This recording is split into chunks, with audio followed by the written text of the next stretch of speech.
शिव शक्ति भक्ति गंगा में आप सभी का स्वागत है। आइए एक और सुंदर सी कथा के साथ शिव शक्ति भक्ति गंगा का सफर प्रारंभ करते हैं। एक व्यक्ति बहुत ही क्रूर प्रवृत्ति का, जो प्रतिदिन जंगल में लोगों को लूटा करता था और मारा करता था। एक रोज एक संत महात्मा वहां से गुजर रहे थे। सिद्ध महात्मा कहते हैं, सिद्ध महात्मा जब हमारे करीब से भी गुजर जाते हैं तो वो जीवन जो है वो संवर जाता है। और अगर सौभाग्य से सिद्ध महात्मा हमारे जीवन में आ जाए तो हमारे जीवन को आनंदित कर देते हैं। एक पवित्र नदी की भांति हम बहने लग जाते हैं। तो ऐसे सिद्ध महात्मा वहां से गुजर रहे थे। जब उसने क्रूर व्यक्ति ने देखा तो अपने गंडासे से उनको मारने का प्रहार करने की कोशिश की। तो महात्मा मुस्कुराकर कहने लगे कि बेटा तुम ये क्या कर रहे हो, कि तुम्हें मैं लूटूंगा और तुम्हें मार दूंगा। इससे क्या होगा कि इससे मुझे आनंद आएगा। ये मेरा स्वभाव है, मेरा कर्म है, मेरा कार्य है। तो संत महात्मा कहने लगे ये तुम्हारा बुरा कर्म है।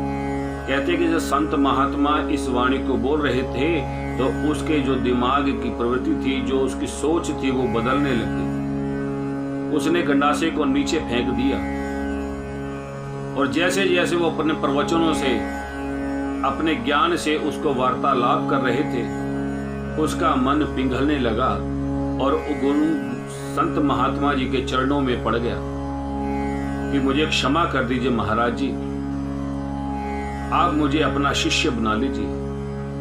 तो संत महात्मा कहते हैं कि मैं तुम्हें अपना शिष्य अवश्य बनाऊंगा, लेकिन तुमने इतने लोगों को मारा है, तुमने इतना पाप कमाया है, पहले उसका प्रायश्चित कर। कि पहले तुम पूर्ण भारतवर्ष में जितने भी तीर्थ स्थान हैं उनका भ्रमण कर, क्षमा याचना कर कि संपूर्ण भारत का मैं अगर तीर्थ यात्रा करूंगा तो मुझे कैसे पता चलेगा कि मैं पवित्र हो गया हूं। तो उन्होंने पास में पड़ी एक सूखी लकड़ी को उसके हाथ में पकड़ा दिया कि जब ये लकड़ी हरी हो जाएगी, इसमें फूल पत्तियां आने प्रारंभ हो जाएंगी, तो तुम इसका मतलब पवित्र हो गए। अरे ठीक है महाराज। उस लकड़ी को लेकर उनको प्रणाम करके, दंडवत प्रणाम करके यात्रा के लिए निकल पड़ा।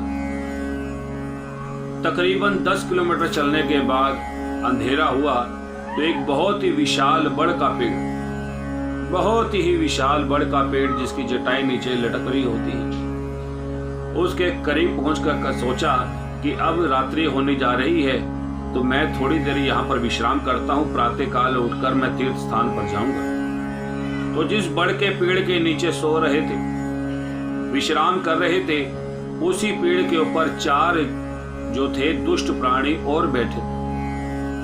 वो ये योजना बना रहे थे कि पास में जो गांव है उस गांव में आज हम आग लगाएंगे, और यही वार्तालाप कर रहे थे कि चारों दिशाओं से उस गांव को हम जलाएंगे, पूर्व से, पश्चिम से, उत्तर से, दक्षिण से, और जो जो वह प्राणी बाहर निकलेगा उसे हम मार कर उसका धन छीन लेंगे।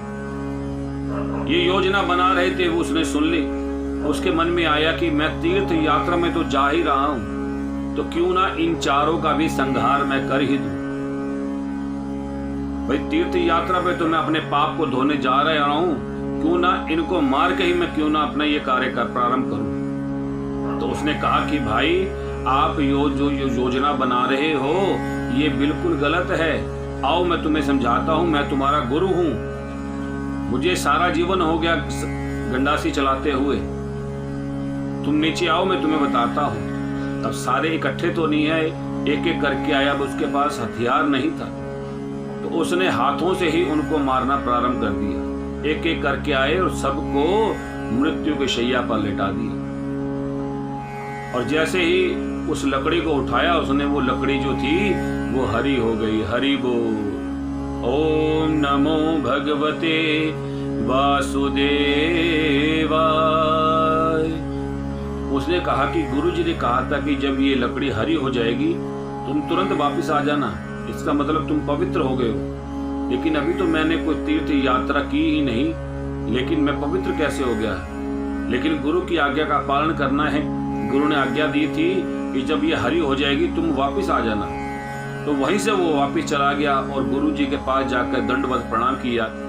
गुरु जी कहते हैं, अरे तुम्हें तो मैंने पूरे भारतवर्ष के तीर्थ स्थानों की यात्रा करने के लिए कहा था, तुम तो तुरंत वापस आ गए। कि मैंने ये हरी जो आपने जो मुझे लकड़ी दी थी, सूखी लकड़ी, वो हरी होगी तो मैं वापस आ गया। भाई ऐसा कौन सा तुमने तीर्थ कर लिया? कि तीर्थ वगैरह तो मैंने कुछ नहीं किया महाराज, लेकिन मैंने 4 और मार कर आया हूं, 4 और लोगों को समेट कर आया हूं। तो गुरु महाराज जी कहने, ये तो तुमने पाप किया है, लेकिन क्या किया मुझे पूरी बात बताओ। तब वो कहने लगा कि वो चारों जो थे वो एक गांव को बर्बाद करने पर लगे थे। योजना बना रहे थे कि आज की रात उस गांव को हम जला देंगे और जितने भी पशु पक्षी हैं, मानव हैं, सबको हम खत्म कर देंगे, उनको लूट कर हम भाग जाएंगे।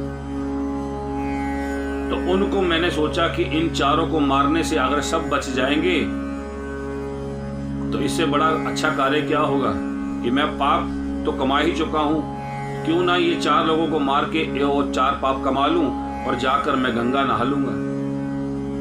तो गुरु महाराज जी प्रसन्न हुए कि पहले तुम मारा करते थे अपने लिए, आज तुमने जो वध किया है वो दूसरों की रक्षा के लिए तुमने वध किया है। कार्य तुमने वही किया है, लेकिन उसका लक्ष्य बदल गया। इस कहानी का सार यह है, अगर कोई कार्य करते हैं, जो हम अपने ग्रस्त जीवन में रहते हुए जो कार्य करते हैं, अगर वही कार्य हम परमात्मा के लिए करने लग जाएं, तो हमारे जीवन में सदा ही खुशहाली आएगी। इस कथा को यही समाप्त करते हुए आप सभी से आगे लेता हूं। ओम नमः शिवाय।